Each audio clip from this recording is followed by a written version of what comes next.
ओम नमो भगवते वासुदेवाय। नमस्कार दोस्तों, स्वागत है आप सभी का हमारे चैनल भक्ति ज्ञान में। दोस्तों, आज मैं आपको श्रीमद् भागवत महापुराण की कथा सुना रहा हूँ। आप सभी भक्तजन इस कथा को श्रद्धा पूर्वक मन लगाकर सुने। भगवान श्री कृष्ण आप सभी की मनोकामना पूर्ण करेंगे और आप सभी के कष्टों को हल लेंगे।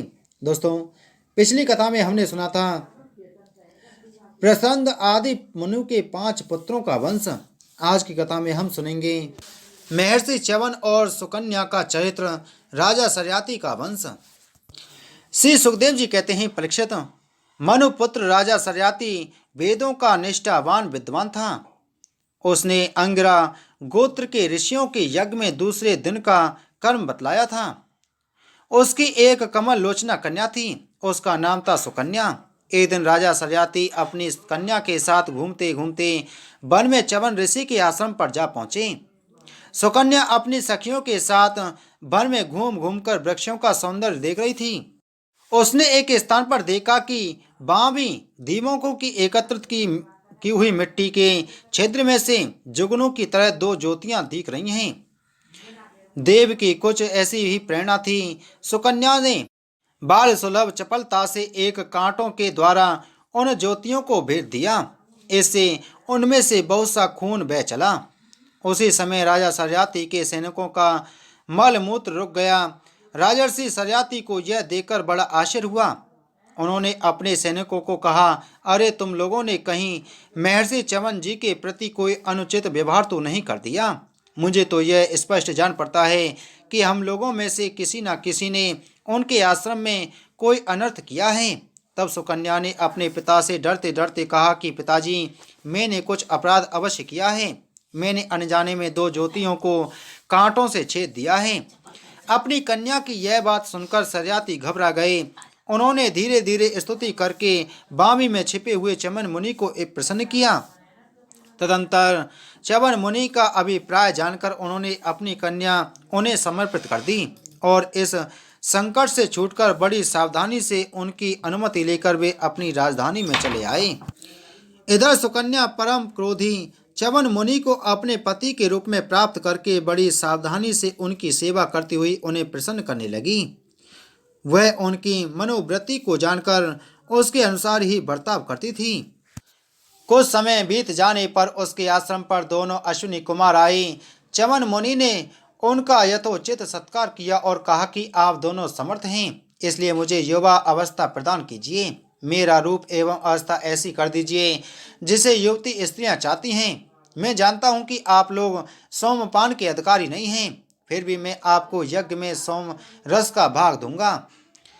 वैद्य शिरोमणि अश्विनी कुमारों ने महर्षि च्यवन का अभिनंदन करके कहा, ठीक है, और इसके बाद उन्हें कहा कि यह सिद्धों के द्वारा बनाया हुआ कुंड है, आप इसमें स्नान कीजिए।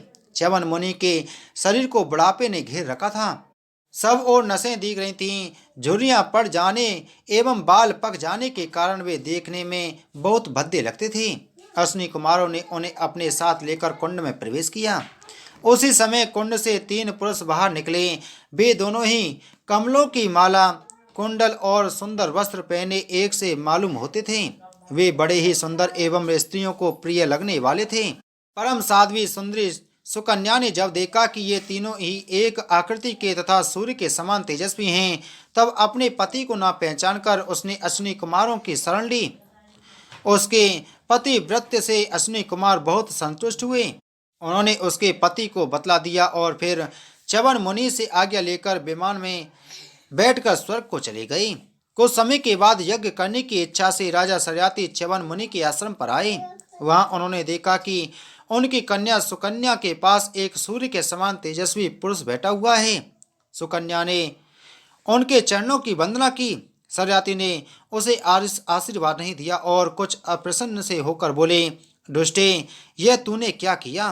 क्या तूने सबके वंदनीय च्यवन मुनि को धोखा दे दिया? अवश्य ही तूने उनको बूढ़ा और अपने काम का ना समझकर छोड़ दिया और अब तू इस राह चलते जाकर पुरुष की सेवा कर रही है। तेरा जन्म तो बड़े ऊंचे कुल में हुआ था, यह उल्टी बुद्धि तुझे कैसे प्राप्त हुई? तेरा यह व्यवहार तो कुल में कलंक लगाने वाला है। अरे राम राम, तू निर्लज्ज होकर जार पुरुष की सेवा कर रही है। और इस प्रकार अपने पिता और पति दोनों के वंश को घोर नरक में ले जा रही है।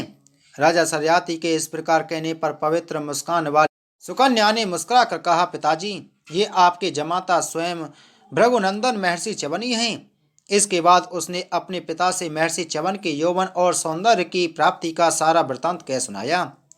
वह सब सुनकर राजा सरियाती अत्यंत विस्मित हुए। उन्होंने बड़े प्रेम से अपनी पुत्री को गले से लगा लिया। महर्षि च्यवन ने वीर सरियाती से सोम यज्ञ का अनुष्ठान करवाया और सोमपान के अधिकारी न होने पर भी अपने प्रभाव से अश्विनी कुमारों को सोमपान कराया। इंद्र बहुत जल्दी क्रोध कर बैठते हैं, इसलिए उनसे यह सहा न गया। उन्होंने चिढ़कर सरियाती को मारने के लिए वज्र उठाया। महर्षि च्यवन ने वज्र के साथ उनके हाथों को वहीं स्तंभित कर दिया। तब सब देवताओं ने अश्विनी कुमारों को सोम का भाग देना स्वीकार कर लिया। उन लोगों ने वैध होने के कारण पहले अश्विनी कुमारों का सोमपान से बहिष्कार कर रखा था। परीक्षित, सरियाती के 3 पुत्र थे, उत्तानवर्ही, आनर्त और भूरिसेन। आनर्त से रेवत हुए। महाराज रेवत ने समुद्र के भीतर कुशस्थली नाम की एक नगरी बसाई थी। उसी में रहकर वे आनर्त आदि देशों का राज्य करते थे। उनके 100 श्रेष्ठ पुत्र थे, जिनमें सबसे बड़े थे ककुजी। ककुजी अपनी कन्या रेवती को लेकर उसके लिए वर पूछने के उद्देश्य से ब्रह्मा जी के पास गए। उस समय ब्रह्मलोक का रास्ता ऐसे लोगों के लिए बेरोक टोक था। ब्रह्मलोक में गाने बजाने की धूम मची हुई थी। बातचीत के लिए अवसर न मिलने के कारण वे कुछ क्षण वहीं ठहर गए। उत्सव के अंत में ब्रह्मा जी को नमस्कार करके उन्होंने अपना अभिप्राय निवेदन किया। उनकी बात सुनकर भगवान ब्रह्मा जी ने हंसकर उनसे कहा, महाराज, तुमने अपने मन में जिन लोगों के विषय में सोच रखा था वे सब तो काल के गाल में चले गए। अब उनके पुत्र पौत्र अथवा नातियों की तो बात ही क्या है, गोत्रों के नाम भी नहीं सुनाई पड़ते। इस बीच में 27 चतुर्युगी का समय बीत चुका है, इसलिए तुम जाओ। इस समय भगवान नारायण के अंशावतार महाबली बलदेव जी पृथ्वी पर विद्यमान हैं। राजन, उन्हीं नर रत्न को यह कन्या रत्न तुम समर्पित कर दो, जिनके नाम लीला आदि का श्रवण कीर्तन बड़ा ही पवित्र है। वे ही प्राणियों के जीवन सर्वस्व भगवान पृथ्वी का भार उतारने के लिए अपने अंश से अवतीर्ण हुए हैं। राजा कुकुजी ने ब्रह्मा जी का यह आदेश प्राप्त करके उनके चरणों की वंदना की और अपने नगर में चले आए। उनके वंशजों ने यक्षों के भय से वह नगरी छोड़ दी थी और जहां तहां यों ही निवास कर रहे थे। राजा ककुजी ने अपनी सर्वांग सुंदरी पुत्री परम बलशाली बलराम जी को सौंप दी और स्वयं तपस्या करने के लिए भगवान नर नारायण के आश्रम बद्रिक वन की ओर चल दिए। बोलो श्रीमद् भागवत महापुराण की जय। बोलो श्री कृष्णचंद्र भगवान की जय।